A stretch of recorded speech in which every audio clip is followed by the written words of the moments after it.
Hey guys, so this week we have a little watercolor painting, and sorry my voice sounds a little weird, it actually really hurts right now.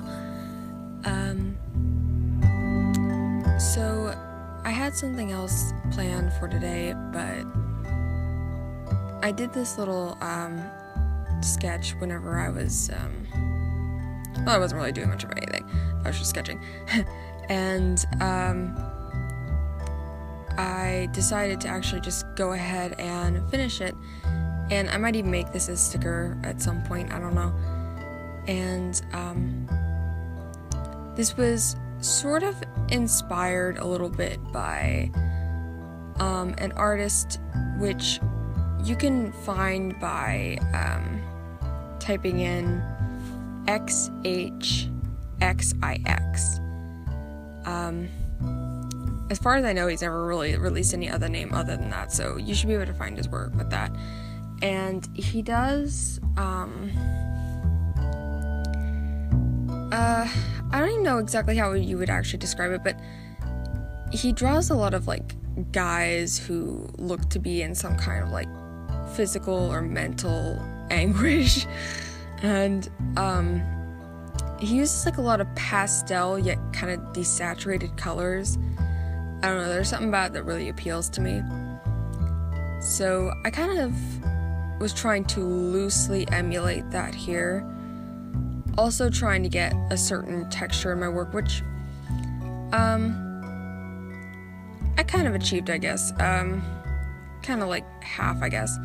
So, something that I did a little bit different here, and you probably noticed right away, is that there's no, like, actual, like, pen line art. I just used a pencil instead, a Colorase pencil in purple, well, no, I think it's actually lavender. Yeah, lavender. And, I was actually going to kind of, like, leave it like that. However, at the end, I do end up going over it with some purple watercolor, but I did manage to not use any actual, like, liner pens, which in a way is kind of really strange for me. It's probably pretty noticeable in my work, but I do rather quite like bold lines. I don't know exactly how it came about that I got into bold line art, but before, a couple years ago, I was really into, like, seemingly lineless looks, and then I just kind of got into, more bold line work and just kind of, like, owning it, I guess. I've never really been able to go actually lineless, though. Like, some people can maybe just get straight in there and paint and then kind of refine as they go along, but I don't know exactly what it is. Maybe it's my sense of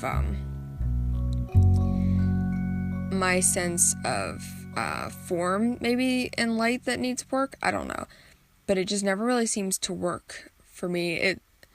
Whenever I got to the end of this, I was like, it just doesn't seem done enough without some kind of lines.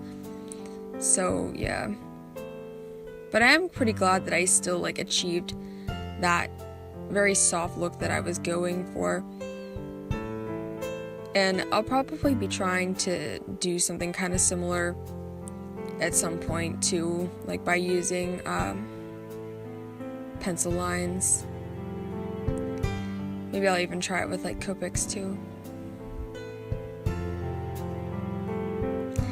Building up the colors was kind of the big focus here. I kept making sure that a lot of my colors were pretty light and pretty well watered down, and tried to make sure that I was gradually building up the colors with my layers rather than just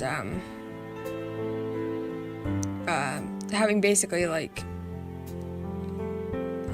the color that I needed and then just, like, a sort of cell shaded look or anything like that. Like, I wanted it to have very some of the transitions be very gradual, and through so many layers, that's kind of how it started to achieve the texture I was going for too, which is probably most apparent like maybe on the cheeks or something, which I don't know if I've ever mentioned this in any of my videos, but like adding like the red on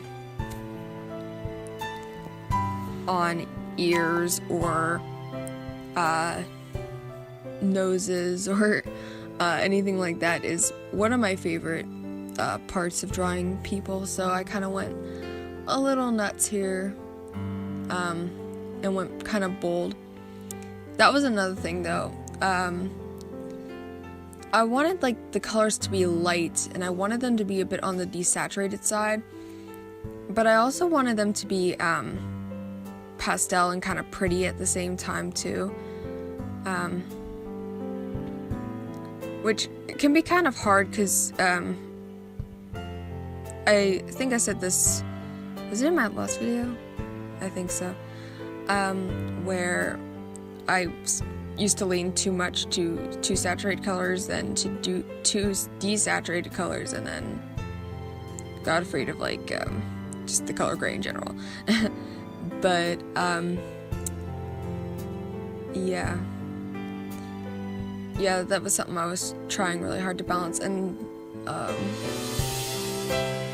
like his hair I think was a little bit too much on the gray side at first, and then like kept kind of adding more of a saturated blue to the tips, plus making sure that the red on his skin was somewhat to the saturated side.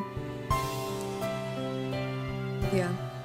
That clothespin that's hanging in his ear, I wish I would have drawn that a little bit differently. I think it looks a little strange. It was all like kind of going to be thicker at first, and I don't know, it just didn't quite turn out the way I wanted. I also don't know if maybe I should have had it like tipping down instead of tipping up, but yeah, I don't know. So anyway, we're drawing close to the end of this video here, and I hope you enjoyed it, and thanks so much for watching, and I'll see you in my next video. Bye!